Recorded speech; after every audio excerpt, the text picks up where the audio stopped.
Alright, ladies and gentlemen, it's time for another read-through. Today it is episode 7 of Kia, Princess of the Pride. I know you've been eager for me to get back to that. Sorry, but sort of had a slight delay with production of this episode, so whatevers. But here we are. Quick reminder before we begin, please click the link down below to check out the read-throughs I've been doing for the other webtoons my friends and I have worked so hard to put together.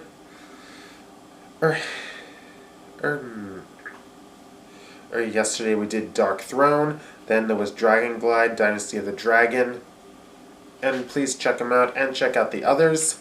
Also, if you want to read this episode with me, click the other link down below, and we can read this together. Alright, last time we checked, the baby who had been brought before, who had been found on the shore, has been brought to King's Peak.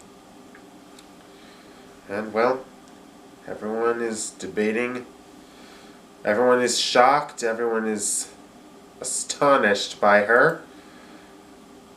The question is, what's going to become of her now, eh? Let's find out. Alright. Avani the Wise stands beside the child.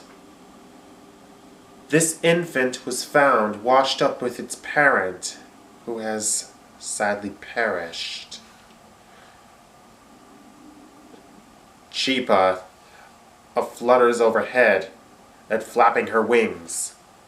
They must have come from that thing I saw last night, before the storm. Bojin and Raka stare at Chipa. You saw something? And you didn't think to tell us? Well, we were in a hurry. King Goru turns to Chipa. Explain, Chipa. What was it you saw? It's, hard to explain. Well, it looked like a boat, but bigger. Bigger? Yeah, about as big as Rogus. I say. And the baby and her mother must have been in it when the storm hit. And they got thrown into the ocean and washed on shore. It's a miracle the child was undamaged.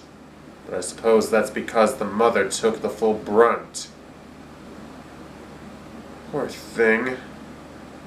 Meanwhile, the kid is just giggling and waving down at the animals below. She's not even the least bit frightened or worried about what might happen to her.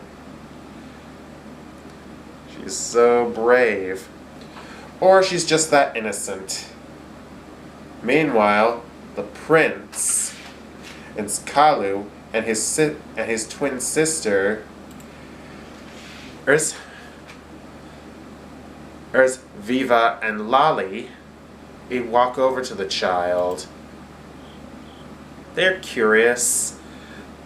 Kalu leans in, sniffs the kid, and then nudges her a bit. And in response, she giggles and taps him right on the nose. Kalu jumps back, rubbing his nose, while Viva and Lali just can't help but laugh. Meanwhile, the infant gets to her feet and slowly, wobbly, walks over to Kalu and hugs him. At first, Kalu just stands there, but then he smiles and sort of gives her a little nuzzle.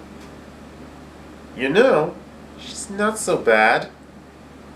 Viva and Lali jump over, and immediately they start playing with their brother and the infant. Queen Olina smiles and looks at Goru. Look at her. She seems to get along very well with the cubs. Indeed. Then Goru returns to the matter at hand, and then goes to stand beside Avani. The question isn't how the child came to be here. The question is, what is to become of her now that she is here? There's a pause. And then Astarte steps forward. Well, that's obvious, isn't it? Someone has to take her in and raise her. Laocoon gives Astarte a nice smack on the back. I second that. Well said, Astarte. Ow. And they're right. That's the right thing to do. Well, that's the end of episode 7. And the question is, who will take care of the child? Who will raise her? Don't forget to subscribe to my channel if you've not already subscribed. Leave your comments down below, and I will see you next time. I love you all, and there is nothing you can do about it. Until we meet again, adieu.